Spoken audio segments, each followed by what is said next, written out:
আমেরিকার পতনের পরে এরপরে ইসরায়েল হবে এই বিশ্বের রুলিং স্টেট, এবং সেই দেশ থেকেই দাজ্জাল বের হবে এবং সারা বিশ্ব শাসন করবে। তারপর কি হবে? তারপরে এই মালহামাটা হবে যার কথা বললাম, অথবা এই মালহামার পরে ইসরায়েল হবে এই বিশ্বের রুলিং স্টেট। তারপরে এদেরকে প্রতিহত করার জন্য আল্লাহ রাব্বুল আলামিন মুসলিমদেরকে ঐক্যবদ্ধ করবেন। প্রত্যেকটা দেশ, প্রত্যেকটা গ্রাম, প্রতিটা জায়গায় যারা ইমানদার যুবক থাকবে, যুবকদের কথা এই জন্য বলছি তার কারণ তাদের হায়াত থাকবে ইনশাআল্লাহ, আল্লাহ চাইবে। ইমানদার ইমানদীপ্ত যুবকরা ঐক্যবদ্ধ হবে ইনশাআল্লাহ আগামী দিনগুলোতে। কার নেতৃত্ব হবে, কিভাবে হবে আমি জানি না, আমি এতটুকু জানি তারা হবে।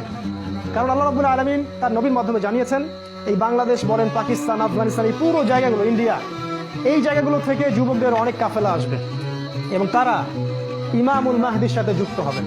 আর ইমামুল মাহদিকে আল্লাহ রাব্বুল আলামিন এই উম্মার ত্রাণকর্তা হিসেবে বের করবেন, যার হাতে মুসলিমরা বায়াত করবে এবং তিনি মুসলিমদেরকে সাথে নিয়ে এদের বিরুদ্ধে যুদ্ধ করবে।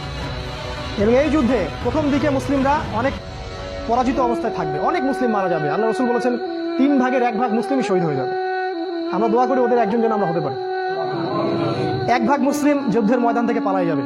নবীজি বলেছেন এদেরকে আল্লাহ কখনো মাফ করবেন না, আমরা ওদের অন্তর্ভুক্ত হতে চাই না। আমাদের নবীজি বলেছেন 1 ভাগ মুসলিম বাকি থাকবে, অল্প কিছু মুসলিম, আল্লাহ ভালো জানেন, অল্প কিছু মুসলিম, এই মুসলিমদের হাতে আল্লাহ পাক বিজয় দান করবে এবং ওই পশ্চিমা সভ্যতার পতন ঘটবে। আমেরিকা বলে কোনো কান্ট্রি পৃথিবীতে থাকবে না, ইসরায়েল ধ্বংস হবে, এই পুরো ব্রিটেন পশ্চিমা সভ্যতা ধ্বংস হয়ে যাবে, পৃথিবীর আয়তন কমে আসবে, টেকনোলজিগুলোও চলে যাবে, মানুষ আবার ওই ঘোড়া, ওই ঢাল, ওই তলোয়ারের যুগে ফিরে যাবে, ঠিক আগের যুগে। এরা যতই বলুক ভিশন 2050 ইত্যাদি ইত্যাদি, এগুলোতে কান দিবেন না। এরা হচ্ছে সব অন্ধ মানুষ, অন্ধ।